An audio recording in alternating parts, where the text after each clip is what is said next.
Hello friends, welcome to Kaval sisters.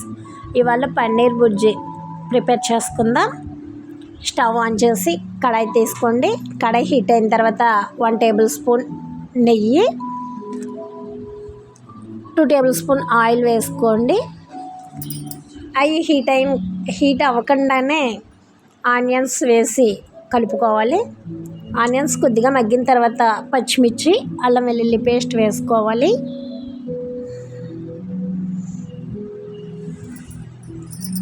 అవి కొద్దిగా మగ్గిన తర్వాత కొద్దిగా కరివేపాకు వేసుకుని కలుపుకొని కొద్దిగా మగ్గనివ్వాలి.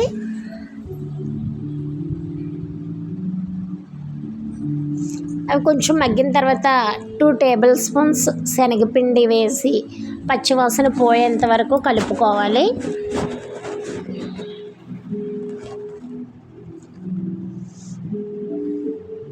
శనగపిండి అడుగు పట్టకుండా కలుపుకోవాలి.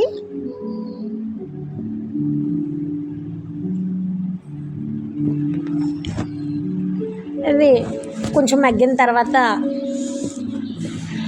టమాటా ప్యూరీ వేసుకోవాలి. ఇది టమాటా ముక్కలు కూడా వేసుకోవచ్చు. నేను వీటిని మెత్తగా పేస్ట్ చేసి వేసుకుంటున్నాను. ఇది పచ్చివాసన పోయేంత వరకు 4-5 నిమిషాలు మగ్గనివ్వాలి.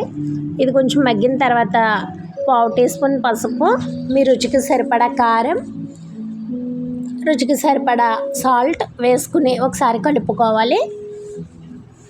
1 టీ స్పూన్ ధనియాల పొడి, 1/2 టీ స్పూన్ గరం మసాలా వేసుకుని ఒకసారి కలుపుకొని 2 టేబుల్ స్పూన్స్ పెరుగు వేసి గడ్డలు లేకుండా కలుపుకోవాలి.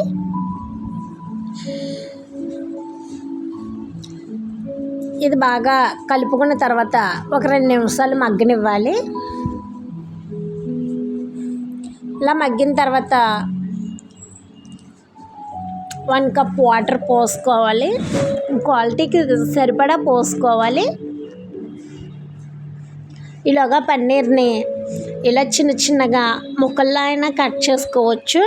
నేనైతే ఇలా చిన్నగా కట్ చేశాను. ఇప్పుడు అది వాటర్ మరుగుతున్నప్పుడు ఇలా పన్నీర్ తురుముని వేసేసుకోవచ్చు.